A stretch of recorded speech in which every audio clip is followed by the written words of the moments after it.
Hola amigos, gente linda, buenas tardes, buenas noches. El día de hoy estoy encantado, es un placer, es un honor en presentarles en una persona que para mí en lo personal es un amigo, un mentor, escritor, comunicólogo. Este día en especial quiero platicar en mi canal en base a lo que es él. Él es Abraham Lucero. Hola Abraham, buenas noches. Gracias, un placer por recibirnos en Comunidad Capital. Hola Dani, buenas noches. Pues espero estar a la expectativa de tu presentación y que pues podamos tener una charla amena y que dentro de la charla podamos compartir algo que al final del día le inspire a las personas. Gracias por invitarme. No, gracias a ti. Yo definitivamente ahora en esto que estamos incursionando en el canal de Relatos del Norte, me he dado la misión de presentarle a la gente de Chihuahua, a nuestra región, historias inspiradoras que mucha gente alrededor en tus conferencias, en todo este lapso de tu vida te ha conocido, pero creo definitivamente que estoy encantado de este momento. Tenía años soñando con crear este tipo de contenido y pues bueno, Abraham, para mí es un honor, amigo, mentor. Pues bueno, para empezar me gustaría hacerte ciertas preguntas de lo que hacemos. Gracias por recibirnos aquí en Comunidad Capital, un lugar en donde yo pues personalmente siento que me desarrollé, me guié, me orienté y encontré muchos propósitos en mi vida. Pero pues bueno, esto no se trata de mí, se trata de Abraham Lucero. Me gustaría hacerte una pregunta para comenzar con este podcast. Dale. ¿Quién era Abraham Lucero antes del 2016? ¿Qué era? ¿Qué hacía? ¿A qué se dedicaba? ¿Cuáles eran sus propósitos? En términos generales, Abraham Lucero, ¿quién era? 2016. 2006, perdón. 2006, sí. Corrijo, es 2006. Ok. Sí, el 2006 fue un año decisivo, trascendental en mi vida. Antes de eso era rockstar, fíjate. Yo fui parte de una banda que se llamaba Énfasis. Entonces grabamos un par de discos. En ese entonces pues todavía no estaba el rollo de las redes sociales, de los videos más cercanos con los celulares, ¿no? Entonces a lo mejor no te puedo enseñar tanto contenido de esa época, a lo mejor algunas fotos, pero yo tocaba la batería en una banda de rock alternativo. Y entonces en esa etapa fue una etapa muy padre, muy bonita, nos tocó viajamos por algunas partes de México, viajamos a algunas ciudades en Estados Unidos y lo último, de hecho antes de accidentarme había planes de ir a Sudamérica. Entonces, pues la verdad es que me tocó viajar, me tocó tener buenas experiencias, me tocó andar de músico compartiendo la música y pues eso cuando estás chavo pues es bastante... Se nos hace fácil. Sí, se nos hace fácil, estamos chavos, pero más que nada te la pasas bien, haces lo que te gusta, disfrutas de lo que haces y encima puedes viajar y te tratan bien a donde vas, pues entonces era un momento muy, muy bueno de mi vida. Yo tenía como 21 o 22 años, acababa de terminar mi carrera, estaba iniciando mi negocio, estaba comenzando con una empresa de publicidad, hacía páginas web, tenía algunos clientes, estaba viajando, por ejemplo, iba a Monterrey, tenía algunos clientes allá, estaba trabajando, la idea era establecerme en Monterrey, irme a vivir para allá. Y justo antes, en el 2006, hicimos una gira, fíjate, una gira que abarcó Miami, Denver, Nuevo México, Texas. Wow. Entonces, justo venía regresando de esa gira. Viste rockstar. Por eso te digo que la vida de rockstar luego... Eso lo explica todo. No, eso lo explica todo. No, está bien, está bien. ¿Qué fue lo que estudiaste, Abraham? Estudié una carrera que creo que ya no está, no sé, licenciatura en Sistemas Computacionales Administrativos, LASCA. Creo que licenciatura. Creo que existe, nomás que ahora en día se han como modificado evolucionado, ¿no? Las licenciaturas y las carreras, pero sigue siendo demasiado útil en estos tiempos. No, súper bien. ¿A qué años te recibiste de la universidad? Mientras tú estabas estudiando, me imagino que te gustaba la música, por ahí. Voy a dar un spoiler de una etapa del video que vamos a tener. En tu libro leí que te gustaba mucho la batería. Tu papá construyó una cuando era chico, Sí. a raíz de un castigo, ¿no?, que te puso, pero eso es lo que tú tocabas en el momento de tus giras específicamente. Sí, yo tocaba la batería. Desde niño yo comencé, el otro día les platicaba porque veía a mi sobrino, ¿no? Entonces mi sobrino ya refleja cierta, su carácter refleja ciertas acciones, ¿no? Entonces... Hacia la música. No necesariamente, fíjate, él es mucho como al servicio, más bien. Ok. Entonces, el espíritu de servicio. Sí, le gusta ayudar a mi mamá, siempre está pendiente, qué hace falta, qué traigo. Es muy interesante porque está muy pequeño, tiene 4 años. Así lo vi, ahorita que andaba por acá. Y refleja ya ese don de servicio. Yo tenía una cercanía con la música, dice mi mamá que yo en la mesa agarraba los vasos, los volteaba y les empezaba a pegar con las cucharas cuando tenía, no sé, 2, 3 años.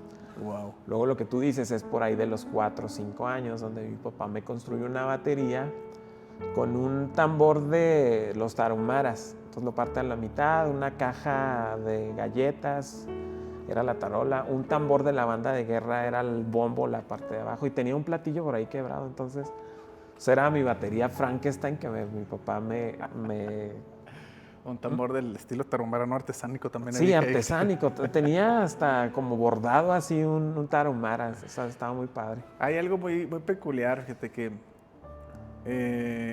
yo definitivamente creo que Matías no se parece mucho a ti, ¿no crees que...? Matías, mi sobrino. Sí, yo vi una foto tuya de chiquito, stalkeándote. Hace poco abrí mis redes sociales y vi una foto tuya de chiquito y me vino a la mente mucho tu sobrino, o sea, muy, muy parecido. De hecho, fíjate que una vez en uno de esos filtros le tomamos una foto y el filtro ponía barba y bigote. Entonces lo tomaron y soy yo de joven. O sea, con ese filtro, pero sí, somos muy parecidos. Yo le digo a mi hermana que aquello que no ha de ver en su casa lo ha de tener, entonces, pues por ahí va ese asunto. No, me encanta todo lo que me dices. Está bien, Abraham, está bien. Ahora, bueno, antes del 2006, pues Abraham, corrijo, 2006, disculpen mi estar tan despistado, pero lo traía mucho en mente. Conocemos un Abraham antes del 2006 que le gustaba la música, andaba a gira, traía unos planes de ir a Sudamérica, saca su carrera, tengo varias historias en mente tuyas que me platicas con mucha gracia, ¿no? Cuando tenías el carro y se queda tirado y bla, bla, bla, pero bueno. Hay un parteaguas, ¿no? Del 2006 en adelante. Sí. ¿Qué cambió para ti del 2006, específicamente en esa fecha? ¿Qué cambió en tu vida? En agosto, en los últimos de agosto del 2006, veníamos de la ciudad de Juárez a Chihuahua y la carretera estaba lloviendo, la carretera estaba en construcción, había una curva, no estaba señalizada. Entonces el carro con la lluvia, el asfalto con esta gravilla suelta, pierde el control la persona que iba manejando. Entonces nos salimos de la carretera y el carro, no recuerdo cuántas vueltas da, pero el accidente es muy fatal, ¿no? Fatal para mí porque yo iba en el asiento del copiloto, entonces yo mido 2 metros. Por lo general el techo del carro siempre quedaba muy pegada a mi cabeza, ¿no? Entonces el carro voltea y justo pega al voltearse donde yo voy, como soy muy alto, hace que yo quede atrapado en el carro. Y a partir de ahí tuve una lesión medular, que es lesión medular C6, C7. Es una lesión incompleta, pero cuando la lesión es medular, pues obviamente pierdes funciones motoras, respiratorias, de sensibilidad. Y a partir de ahí yo quedé en un estado de cuadraplegia. Las primeras semanas en el hospital, pues ya no, desde el momento del accidente ya no me pude mover. Pero yo me recordé que me habían dicho que cuando uno tenía una situación como esa, podías en un mecanismo de defensa perder la movilidad. Entonces yo dije, a lo mejor estoy en ese mecanismo de defensa, ya no me puedo mover, no me voy a asustar, voy a estar tranquilo, voy a esperar que me saquen, que me atiendan, que lleguen las... Entonces yo estuve tranquilo ese momento, pero obviamente ese impacto, yo pues ya había desconectado la médula que había producido que ya no me pudiera mover. Y obviamente pues esa situación, mira, y qué bueno que decías antes, porque de una situación donde todo iba muy bien, yo lo describo como rockstar porque pues obviamente estaba pasando un muy buen momento desde el aspecto laboral, podemos decir esto como pleno en todas las áreas, en el desarrollo, no sé, de lo que yo quería hacer, la música, ¿no? Entonces, a partir de eso estoy totalmente cuadrapléjico. Lo que tú ves ahora, o sea, que yo pueda sentarme, que pueda mover, que pueda levantar un poco los brazos, todo este asunto, fue producto de años de terapia. O sea, y tuve doble terapia, tenía terapia del CRE, que es esta versión del CRIT. Sí. Y tenía un terapista personal, pero obviamente una readaptación a la vida, de pronto de poder hacer absolutamente todo a no poder hacer absolutamente nada. Otra de las cosas que ocurrió es que yo no podía hablar. Yo del accidente terminé tan dañado en las cuerdas, ocurrió algo en la operación y dijeron no va a poder volver a hablar. Entonces, pues imagínate el impacto de pronto tenerlo todo y de estar pleno, a encontrarte desnudo, nada, sin poder hacer absolutamente nada, ni siquiera hablar, ¿no? Con solamente tus pensamientos. Fue algo muy complejo, es algo complejo. Adicional de esto, en tu recuperación de hablar, de la movilidad, ¿qué otras cosas perdiste? Mira, lamentablemente, dentro de las cosas que perdí fueron muchos amigos, muchas personas que de pronto están ahí a tu alrededor y pueden ser por muchas causas, mira. Cuando reflexiono con respecto a las pérdidas que uno tiene y específicamente a las amistades, yo de pronto me veo en esta necesidad de observar a las personas, ¿no? Y una persona en particular, un amigo, hace relativamente pocos años se disculpó conmigo, me pidió perdón, me dijo, ¿sabes qué? Yo no podía verte, o sea, me era muy difícil verte en la situación que estabas. Yo sentía que si iba no te iba a hacer absolutamente ningún bien. Entonces, pues lo entiendes, ¿no? Porque cada quien vive el proceso, la crisis, el problema de forma diferente. Cada quien en medio de la dificultad activa ciertos mecanismos de defensa. Y entonces, gracias a Dios que aunque tú pierdes ciertas amistades, pierdes ciertas cosas, pues otras llegan y eso es maravilloso. Pero pues obviamente la movilidad, esta facultad de poder hacer las tareas que convencionalmente hacías, la libertad de poder bañarte, la libertad de poder salir solo, de estar solo, o sea, pues porque siempre tienes que estar acompañado y alguien te está ayudando. No podía comer porque te digo que estaba totalmente cuadraplégico, me tenían que dar en la boca, no podía hablar, el poder expresar. Yo creo que esa es una de las herramientas fundamentales del ser humano, el poder expresar el pensamiento, ¿no? Pues imagínate todo el cúmulo de ideas. Creo que el hecho de que yo tuviera una vida revolucionaria, pues en el sentido de hacer muchas actividades, pues tienes un proceso de pensamiento acelerado, ¿no? Sí. Entonces ahora estás sin ninguna de esas funciones, pues obviamente reduciendo todo eso fue al principio bien complejo dentro de esas cosas que pierdes. Y obviamente algunas amistades y algunas cosas en esta readaptación a la vida que tienes después del accidente. Sí, ibas de 100 kilómetros, 200 kilómetros con tu vida, te movías por todos lados, una persona que en su plenitud, ¿no? Llega y desacelera y comienza todo de nuevo. Pero ahora tengo otra pregunta, Abraham. Tengo años de conocerte, tengo la bendición de conocerte, de admirarte. Inclusive en los momentos, hay ciertas ironías, ¿no? En los momentos más oscuros de mi vida, de mi familia, fuiste luz.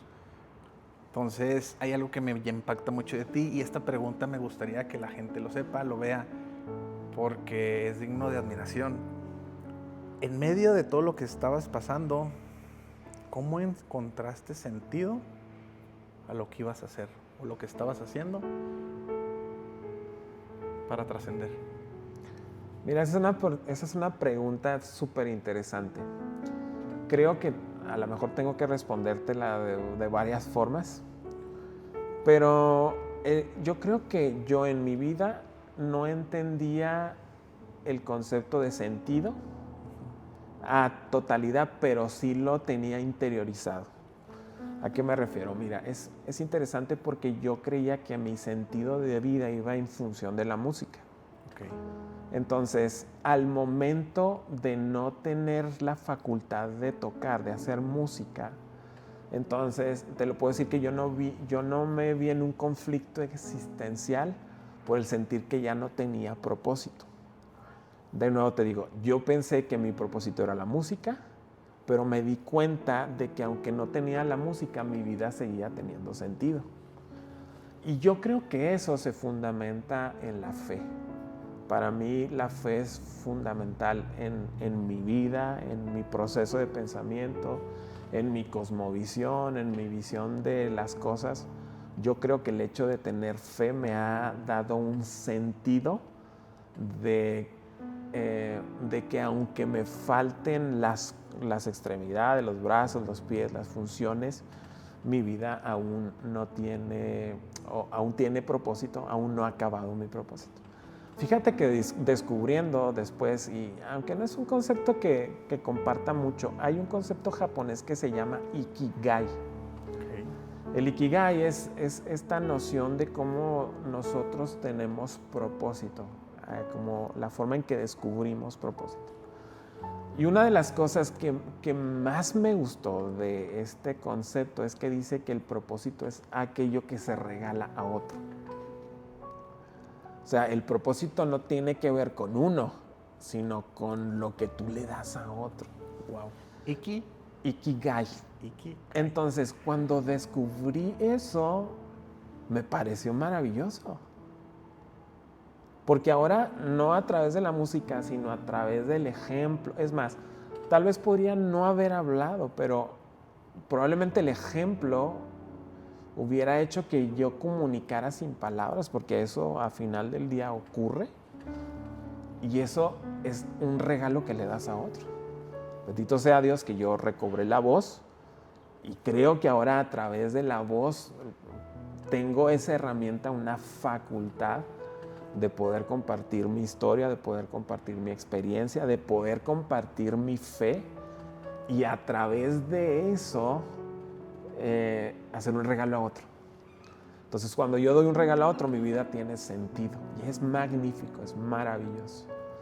Tú hablabas ahorita que soy comunicólogo, soy conferencista, no sé si comunicólogo, pero conferencista. Entonces, a veces cuando estoy en el auditorio con jóvenes, con adolescentes, con personas mayores, me llena, me hace pleno el ver los ojos de la gente.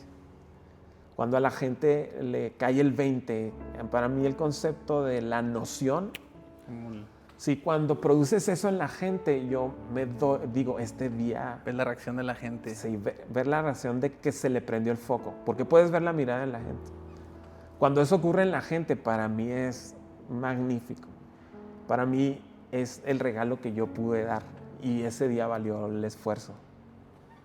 Y a partir de eso, pues yo entiendo que mi propósito no necesariamente se liga a lo que pueda hacer en el sentido de esto que te decía como música, sino que el regalo a otros puede ser muchas cosas. Mediante muchas formas. Mediante muchas formas. Wow, qué belleza. Sin palabras, como siempre. A partir de todo esto que tú me platicas, ¿Cuándo fundaste Capital? Pasaron algunos años de que yo, me parece que fue en el 2016, eso sí. Wow, ok. Chicos, Comunidad Capital, ¿verdad? Para un poquito de contexto de lo que estamos hablando. Es una iglesia, es un lugar de comunidad, es una comunidad en donde hace algunos años conocí a Abraham. Y la pregunta por la que le digo cuándo lo fundó es porque, aparte de estar en el centro de la ciudad, en un lugar icónico, estamos aquí por el canal, enseguida de una florería Arámbula, y pasé un anuncio. Que nos paguen. Que nos den por la mención. Una mención. Patrocínanos. Sí, por favor. No, patrocina a Dani a nos vino. No, sí, también, cómo no. Ikigai. O sea, tío, ¿por qué te pregunto esto, Abraham? Porque en todo el contexto de lo que estamos hablando y que la gente que nos está viendo sepa lo que es Comunidad Capital, que está aquí en la cantera, en contraesquina de la Fiscalía, cerca de un Oxxo, por atrás de una barbacoa, está muy buena. Héctor también. Barbacoa, patrocínanos. Patrocínanos, conozco a Héctor, de hecho. Entonces, a mí en lo personal tuvo un impacto enorme, ¿no? Enorme, espiritual, interno, familia, hijos, compañeros, amigos. Por eso te pregunto, en el 2016 se fundó. ¿Qué causa raíz te llevó a fundarla en ese momento? ¿Y cómo comenzaste ese proyecto? ¿Cómo te fue los primeros años? Fíjate que yo inicio el proyecto de Comunidad Capital a partir de una insatisfacción personal, ¿no? Okay. Yo era parte de alguna comunidad cristiana, entonces para mí era fundamental el poder comunicar la fe desde un ámbito más amplio. Mira, yo creo que muchas comunidades o personas o expresiones de fe han hecho que nos desconectemos de eso, de lo divino, ¿no? A veces en el sentido de que es inalcanzable, a veces en el sentido de que mostramos, a lo mejor a veces hipócritamente, figuras que parecen perfectas, ¿no? Y entonces, pues te sientes tú en un inalcanzable, ¿no? Sí. De lo divino, de lo eterno, de esa parte. Y luego yo tenía mucho problema con cierto lenguaje para comunicar ciertas ideas, ¿no? Entonces, a veces yo pienso que los cristianos tenemos nuestro propio lenguaje, el cristianesco, no sé. El cristianoide, ¿no? Y entonces debemos de expresar ciertas ideas que de pronto para las personas comunes no logran entenderse. Entonces, mi objetivo siempre era comunicar de la forma más práctica y sencilla la fe. Y Comunidad nace de esa necesidad de crear una expresión de fe que pudiera conectar con cualquier persona que entrara un día a la iglesia. Y esa siempre ha sido nuestra motivación. De hecho, pusimos Comunidad Capital, comunidad es igual a iglesia, porque a veces la gente con el solo hecho de decir que es iglesia tiene cierto prejuicio. Claro.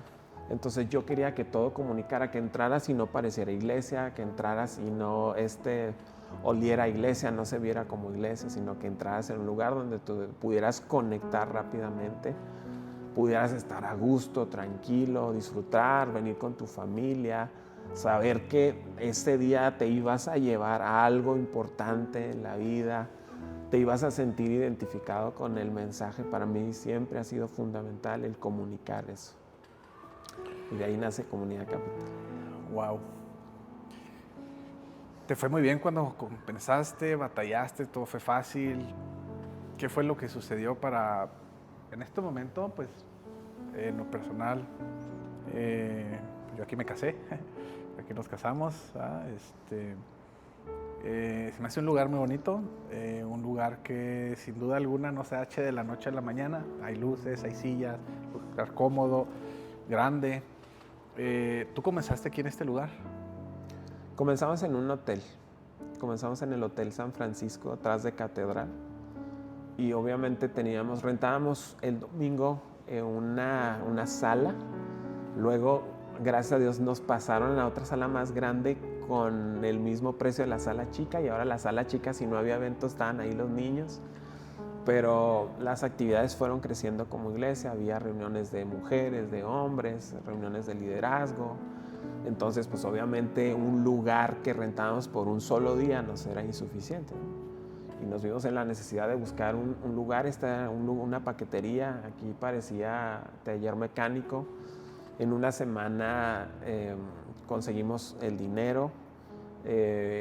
Había 3 turnos de trabajo, en la mañana, en la tarde y en la noche, para adecuar todas las cosas, el plafón, limpiar, techo, hicimos un montón de adecuaciones en una semana con este asunto de irnos a un lugar que obviamente crecía. Pero mira, quiero compartirte algo que dejé pendiente y que lo voy a traer a la charla. Claro. Cuando yo estaba en el accidente, justo en esa transición, fíjate, que justo estábamos describiendo, de ir a la plenitud, de ir a 100 por hora a ir a 0 por hora, ¿no? Pues yo estoy en una de estas oraciones honestas con Dios, ¿no? Yo no sé si a los que nos escuchan o a ti te ha pasado que estás en ese momento de la vida donde no puedes hablar y luego quieres llorar, pero no quieres llorar. Entonces yo digo que a mí me duele el garnate. Sí, El garnate. Es la manzana de Adán, ¿no? Así se llama, el garnate. No, yo digo que es término médico, pero no. Es término de ahora. Sí, es un término médico mío. Término garnate, está bueno. No sé, la manzana de Adán, no sé cómo se llama. El garnate, vamos a ponerle. El garnate. Seguro que sí. Entonces estoy en ese momento donde no puedo expresar ni con lágrimas ni con palabras. No sé si te ha pasado que se atora el sentimiento justo aquí. Entonces ahí estoy conmiserándome de mí, ¿no? ¿Por qué? ¿Por qué me ocurrió a mí? ¿Por qué si yo lo hacía mal? ¿Por qué si yo estaba todo bien? ¿Por qué, Dios mío? ¿Por qué no? Entonces yo creo que una de las cosas en las que yo me vi es en que yo me estaba conmiserando. Yo sentía miseria por mí. Yo me estaba yo sentía lástima, me estaba victimizando, ¿no? Entonces, mira, igual ya hablamos ahorita más de otro concepto, lo vamos a dejar así, sí. Es el concepto de metacognición, pero yo te puedo decir que yo escuché la voz de Dios, que ha sido uno de los momentos donde yo he escuchado la voz de Dios. ¿En qué momento fue? En ese momento. En ese momento de dolor, no sé, te puedo decir unos 15 días o una semana de que yo regreso a casa, que ya me dieron de alta del hospital. Okay. Estoy ahí en mi cama, estoy solo, estoy sin poder moverme, estoy en mi habitación pensando en todo lo que perdí, todo lo que estaba enfrentando en ese momento. Entonces, claramente escuché la voz que me dice, yo no actúo por lástima con nadie. Yo actúo siempre por fe. Entonces, para mí fue un momento disruptivo. Para mí fue un momento clave en el que yo jamás me iba a ver como una víctima, porque Dios nunca atendía las oraciones por lástima, sino por la fe. Y eso para mí fue decisivo, decir, nunca más voy a sentir lástima por mí, sino que voy a actuar por fe. Te digo que voy a actuar siempre por fe porque Dios responde a la fe. No, Dios no nos tiene lástima, es la premisa más importante. Así que si de pronto estamos ahí nosotros, Dios mío, Dios no va a atender tu petición porque Dios no nos tiene lástima. Entonces Dios no va a actuar nunca por lástima. Volviendo al tema de cómo venimos a hacer todas las cosas aquí, fue por fe. Empezaron a llegar sobres a la casa con dinero para ayuda, para comprar, para adecuar el sonido, las sillas. Yo pedí un préstamo, en 3 meses yo había pagado ese préstamo para hacer todas las adecuaciones, porque estábamos actuando no por lástima, sino en fe, ¿no? Entonces, partiendo de esa premisa, creo que en la vida siempre voy asumiendo desafíos a veces grandes por esa noción de fe que descubrí en el momento más oscuro de mi vida. Y te puedo decir perfectamente el día de hoy que aunque hay etapas difíciles, nunca he sentido miseria por mí, lástima por ese evento canon en mi vida que ocurrió, entiendo yo, porque Dios me dijo. Ahora, ¿por qué digo que Dios me dijo? Porque yo me estaba conmiserando y esa voz fue disruptiva, ¿sí me explico? No era una voz fabricada, mi voz interior Sí. estaba llorando. Entonces esa voz me habla, la escucho en mi pensamiento. Con autoridad. Y me hace sentirme tonto. Me hace decir, espérate, pues, estamos chupando, estamos orando tranquilos, ¿no? Entonces, por eso yo asumo que era la voz de Dios, porque mi voz interior estaba en miseria. Y esa es una de las cositas que me gusta de pronto compartir con las personas. Wow. Déjate sin palabras. Ok. Vamos a hablar un poco más de algo que tengo por acá que les quiero mostrar. Es parte del libro. Antes de decir el nombre del libro, te quiero hacer una pregunta. ¿Sí? Pero antes de hacerte esa pregunta, voy a hacer una pausa. Ahorita tengo en mis manos, Abraham, este libro. Y se llama Resiliencia. ¿Sí? No lo he leído completo. Voy apenas a la mitad, casi a la mitad. Vamos aquí. Me ha gustado mucho. Me ha encantado, creo que tiene mucho sentido. Pero la primera pregunta que tengo en base al libro es ¿qué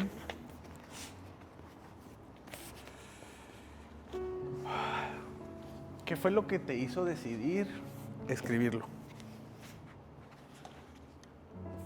Mira, el libro lo escribo pensando, bueno, yo tenía investigando 3 años acerca de la resiliencia. Entonces, pues tú has de saber que me conoces, que más allá de mi carrera, el comportamiento humano siempre ha sido como una de mis habilidad, talento, don, sí. Y también de motivo de investigación. Sí. Para mí el comportamiento humano es fascinante, me gusta descubrir, saber por qué. Entonces, durante algún tiempo estuve investigando, enfocado en el tema psicológico, algunas como neurociencia, ¿no? Y obviamente pues el trasfondo teológico que tengo por la figura de ser líder espiritual en la iglesia. Entonces eran una combinación, yo creo que el libro plantea eso, la combinación de psicología, neurociencias y teología o fe. Leyendo libros acerca del comportamiento humano y la psicología, yo veía como el aspecto espiritual era fundamental en esos libros. Pero cuando ellos planteaban la idea de espiritualidad me parecía honesta y sinceramente muy pobre. De hecho, es muy interesante cómo hay muchos libros de psicología, de comportamiento humano que se refieren a textos específicos de la Biblia. Entonces, a principio de cuentas yo decía, estás haciendo una incorrecta exégesis o estudio o contexto del pasaje, porque el pasaje no dice eso. El pasaje ha de expresar una idea diferente por el contexto en el que se escribe. Por una falsa apreciación de lo que se está... De lo que se quiere expresar. Porque obviamente, bueno, la Biblia se escribió en griego, en arameo, y hay que entender la cultura para saber qué te estaban explicando. Okay. Entonces, si nosotros leemos una traducción de la Biblia, podemos hacer afirmaciones que no son correctas porque no conocemos. Entonces, yo a veces veía esas afirmaciones en libros de psicología y yo decía, ¿por qué los psicólogos se meten con algo que no saben? Y aparte me están expresando una idea pobre de no saben que no saben, pero algo así era como... No, veniste a una charla que di, no saben que no saben, es una frase que yo, de una aplicación que di hace 2 semanas. No, esa la saqué de un... es un mentor, puede ser mentor, es un mentor, pero más como mentor de liderazgo y mentor, podrá ser financiero, empresarial o emprendedor, que me hablaba sobre, hay personas que están viviendo en una tribu y esa tribu baja del cerro y no conoce los carros, pero ellos ven los carros, pero ellos no saben que no saben lo que es manejar, ¿sí me explico? O sea, no saben que no saben ciertas cosas, o un ciego guiando a otro ciego, pero no lo hacen con cierta intención, ¿sí me explico? O sea, no es como la intención de, sino que no saben lo que saben. Claro, es ignorante. Algo las pues sí, no, Eres ignorante de lo que ignoras. ignorante de lo que No sabes que no sabes, sí, exactamente. Perdón, adelante. Entonces, se me fue la idea. Perdón, sí, así estoy yo igual, no te preocupes, hermano. ¿De qué estaba hablando del libro? Ya me acordé. Sí. Volvemos. Entonces, cuando yo me doy cuenta de que ellos se meten con temas de fe y te dan una expresión de espiritualidad muy vaga, yo digo, yo me voy a documentar para dar un argumento sólido en cuanto a psicología, pero con la experiencia espiritual que yo creo puedo aportar y también compartiendo esa visión teológica acerca de Dios. Entonces, el libro ha de expresar esta idea de comunicar mi fe a partir de muchos hechos, y a lo mejor los podemos decir científicos, del comportamiento humano. Porque hay mucha neurociencia, hay mucha psicología detrás de los relatos, sí, que están estructurados específicamente, dichos con historias para que compartan, o sea, la gente sienta empatía porque conectamos con las historias. Y una parte que has de ver y que a lo mejor no conocías es que hay ciertos extractos de poesía. ¿Es poético? Sí, está poético. Escribo ciertos poemas y los escribo porque la poesía es la forma de arte escrita. Y el arte siempre ha de expresar lo inexpresable. Entonces, cuando yo escribo una idea en poesía, es porque yo apelo a la imaginación del lector. Y entonces, aunque yo no esté o no sepa tu problema en ese momento, esa idea ha de expresar lo que tú tienes en el interior.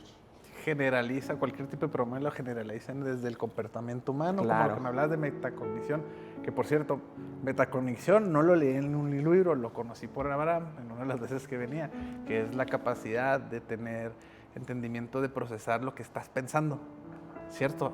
Monitorear los pensamientos. Así, es correcto lo que dices, exactamente. Okay. Va por ahí la parte. Sí, es esa voz interior con la que nosotros mismos nos hablamos. Okay. Por eso ahorita te decía que yo aprendí a definir lo que era mi propia voz y lo que yo creo que es la voz de Dios, porque conozco mi voz. ¿Cuándo diferencias la voz de Dios y tu voz? Para mí, cuando es disruptiva. Ok, disruptiva, perdón un poco mi ignorancia, como ¿qué contexto tiene? Disruptivo como...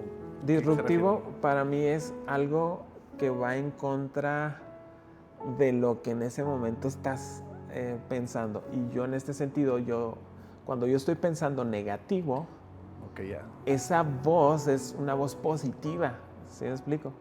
Entonces, para mí, la voz de Dios es disruptiva, positiva, porque si fuese por mí, yo seguía en mi pensamiento negativo, ¿me explico? Algo que no puede pasar en lo que estás pensando porque hay algo disruptivo, ¿verdad? Como es algo natural en ese momento. Algo que te viene de sus... Que te revela. Eso es una revelación. Ok, hablando de eso, hay una parte muy interesante de tu libro. Me impactó mucho la historia de tu abuelita, Lola. Sí.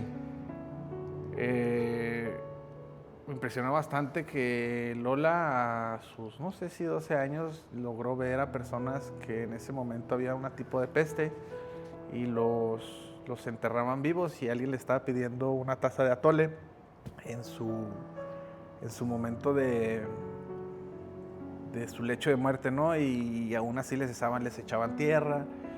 Y la corta historia larga, que por cierto les recomiendo que lo lean, de verdad me voló la cabeza. He leído varios libros, pero hasta ahorita, hasta donde voy, hay cierta parte en la que me ha dejado pensando muy profundo durante días, inclusive me ha quitado la ansiedad sobre las noches.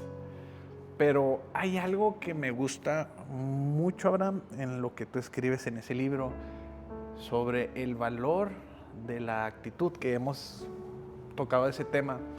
Entonces, la única libertad, o la primera de las libertades, lo que habías escrito, que tiene el ser humano, que no se le puede arrebatar, es la actitud que vamos a tomar frente a las cosas. Claro, esa es una frase de Viktor Frankl. La última de las libertades es efectivamente tu capacidad de decidir frente a la situación en la que te encuentras. Yo quisiera decirte algo, porque el libro tiene como título Resiliencia. La resiliencia es la capacidad que tienen los seres humanos de superar periodos de dolor y situaciones adversas, pero yo siempre lo señalo, saliendo fortalecidos de todas ellas. Es decir, que la resiliencia no es que yo sobreviví a algo. La resiliencia es que de aquello malo que me ocurrió yo logré sacar una enseñanza, una moraleja, una reflexión positiva. Para mí, si tú saliste de un problema y no entendiste ese problema y lo convertiste en algo positivo, la resiliencia no se ha desarrollado. ¿Me explico? A ver, ¿otra vez? Mira, si tú estás pasando por una situación complicada y sobreviviste a ello, eso no es resiliencia. La resiliencia es sacar provecho de todo aquello que te ocurrió. Es decir, un nuevo nacimiento, resurgir.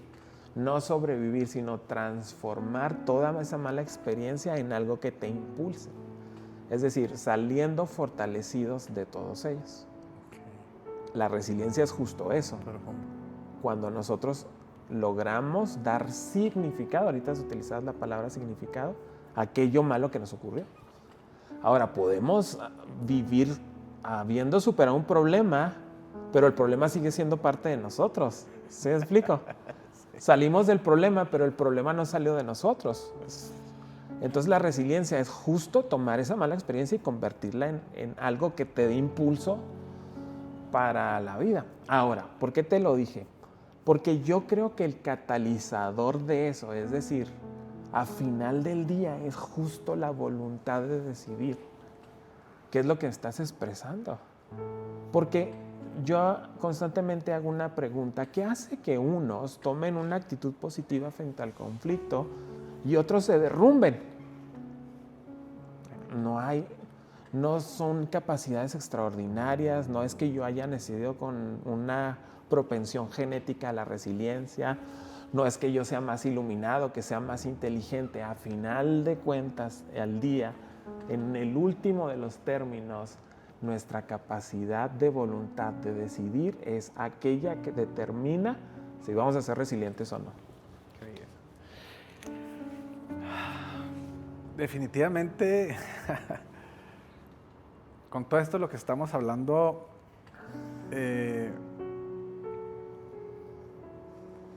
hay algo que me llamó mucho la atención durante tantos años que estuve aquí contigo. Y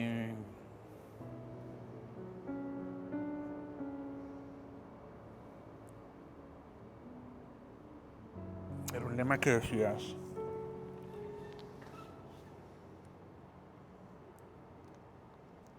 se me fue, lo trae aquí en mi mente.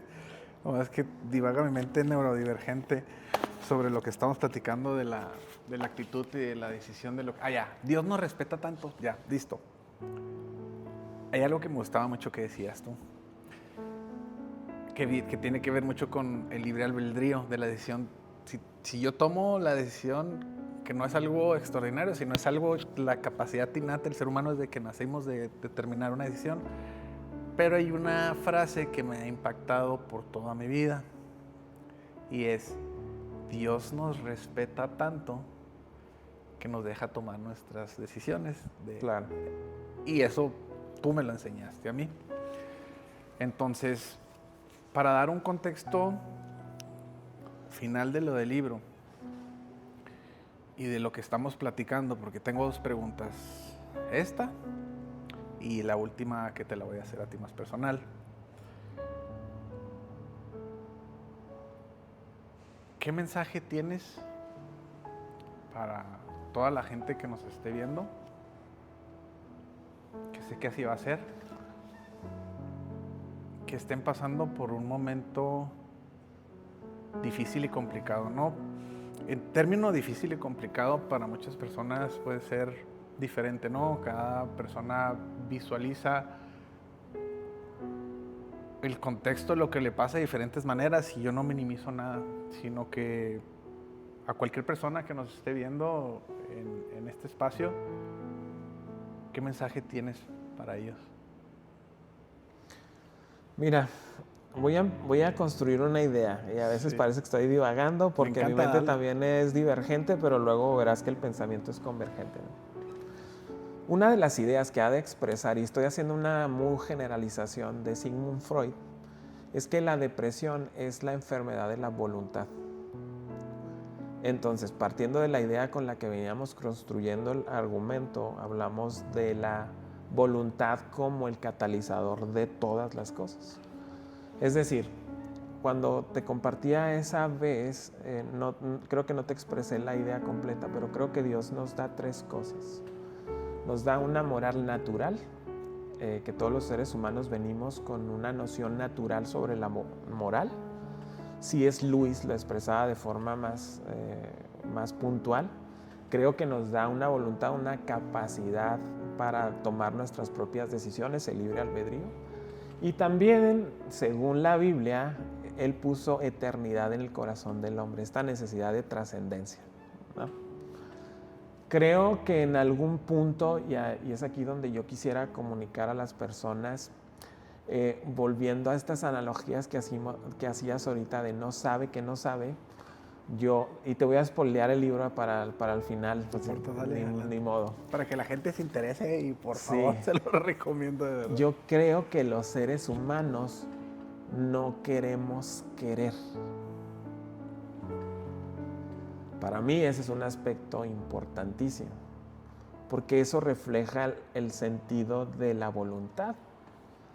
Cuando no queremos querer, mira, las personas frente al conflicto o la crisis o los problemas, invariablemente vamos a tener una mano que nos ayude, una idea, un momento en el que podemos tomar la decisión de hacer las cosas radicalmente diferentes y tener un desarrollo de la resiliencia. En algún momento todos, invariablemente. El problema es que no queremos querer las soluciones. A veces no queremos ser consolados.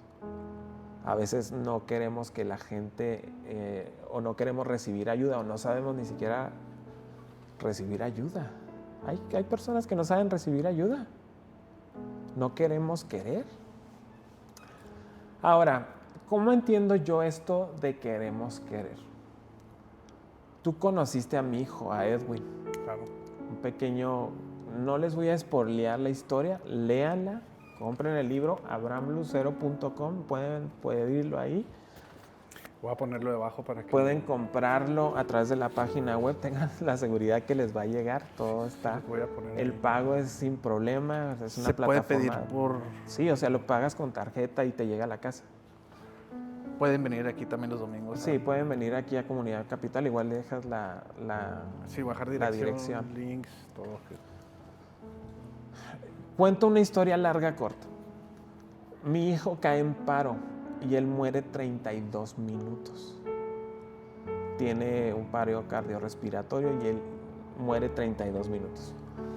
Cuando nosotros estamos ahí con los doctores nos dicen que el niño lo reaniman después de 32 minutos, porque ya era mucho para reanimar a un niño después de haber estado muerto 32 minutos, porque el niño se aferraba a la vida.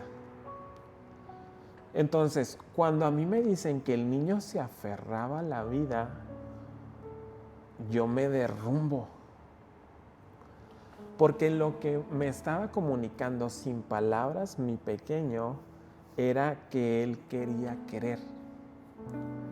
Y aunque él estaba muy pequeñito, tenía meses de edad, todavía no cumplía ni el año, él me estaba dando una cátedra de voluntad. Decir, papá, hay que querer querer. Yo me aferro a la vida, mi voluntad. La última de las libertades. No ha de expresarse ni con diálogo, ni siquiera ha de expresarse racionalmente. Yo lo describo en el libro como una virtud espiritual. Algo que Dios puso en el ser humano desde la forma más nuclear. Desde el embrión. Desde el átomo, ¿sí me explico? Porque él no tenía una conciencia, pero ¿qué comunicaba? Que él se aferraba a la vida, que quería querer. Entonces, viendo a ese pequeño y todo el trauma que había vivido y toda la dificultad que estaba enfrentando y aún así se aferraba a la vida, me hacía sentir un cobarde. Me hacía sentir que yo no tenía un solo pretexto, aún en mi condición, para decir, no voy a querer querer. ¿Qué quiero comunicar? Lo que mi comunicador preferido me dijo sin palabras. Papá, tienes que querer querer. ¿Qué es la resiliencia? Querer querer. Y créeme que cuando te digo que cuando tú quieres querer querer, todo el camino se alinea para tener un nuevo nacimiento, un nuevo desarrollo, una nueva vida.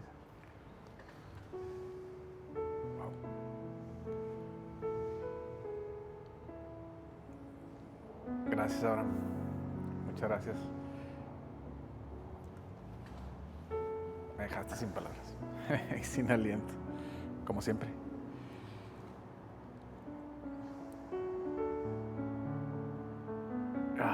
Ya para finalizar,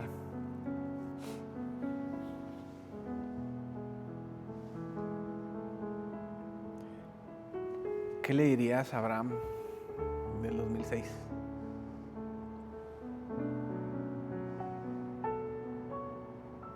¿Qué le daría a Abraham del 2006?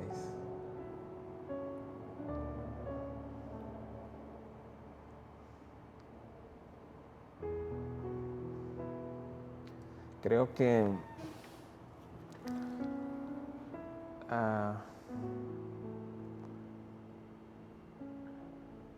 te diría todo va a estar bien.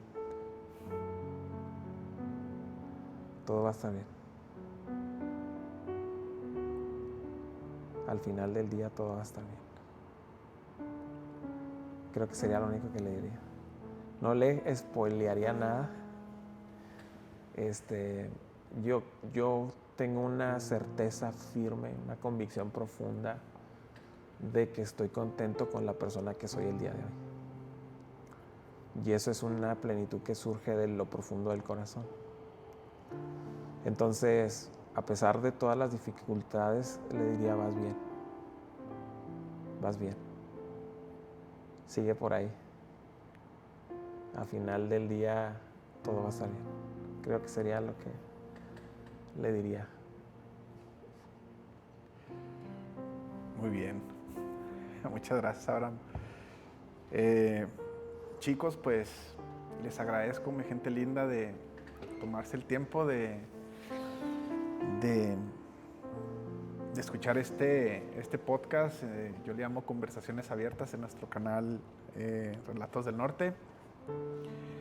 Gracias, Abraham, por darme la oportunidad, por abrirnos las puertas de tu casa, nuestra casa. Definitivamente yo creo que el mundo debe conocer a Abraham y creo que va a ser muy pronto. Te deseo con todo mi corazón que todo lo que estás haciendo y que has cosechado desde muchos años atrás, sembrado de años atrás, venga la cosecha, que ya no tarda. Mi gente, les voy a dejar la descripción. Me siento profundamente agradecido con Dios por darme la oportunidad de una o de otra manera proyectar a nuestra gente en Chihuahua, gente increíble, gente que nos inspira, gente de fe, que definitivamente el mundo los debe conocer. Abraham está aquí los domingos, por si quieren venir a su libro, les voy a dejar la descripción debajo de sus redes sociales, de la dirección en donde estamos. Abraham, te agradezco mucho por este espacio. Sé que pues para la gente que nos está viendo es tarde, el día de hoy es jueves, finales de octubre, si no me equivoco ya son las 10, no sé, 10 pasadas de la noche, y él está dando un extra de lo que estamos haciendo. Te quiero, te amo, muchas gracias por todo, por este tiempo, y sé que vas a trascender, te lo digo con firme convicción, y que ese momento va a llegar. Gracias por ese espacio. Y chicos, quiero dejar también un mensaje, gracias a mi familia, a mi esposa, a mis hijos, al Fer, que aquí lo tengo, en videos pasados ya lo han visto, que definitivamente cuando alguien quiere o tiene un sueño y lo quiere impulsar, no se rindan, háganlo. A fin de cuentas, con el tiempo y la persistencia siempre algo va a suceder, vamos a mejorar, no tengan miedo a cometer errores, pero no se queden con la idea de querer iniciar a hacer algo como lo que estamos haciendo. Les voy a dejar la descripción de Abraham. En lo personal, para mí, creo que es un honor y honrar, ¿no?, el momento de lo que estamos haciendo aquí. Si alguien quisiera contactarse con él, si alguien quiere venir a visitarlo, se lo recomiendo ampliamente. Muchas gracias, Abraham. Los veo en otra edición. Si quieren otra edición con Abraham, háganlo en comentarios. Si quieren que hagamos otras grabaciones con él.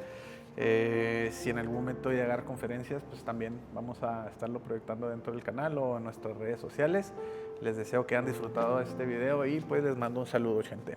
Dios me los bendiga.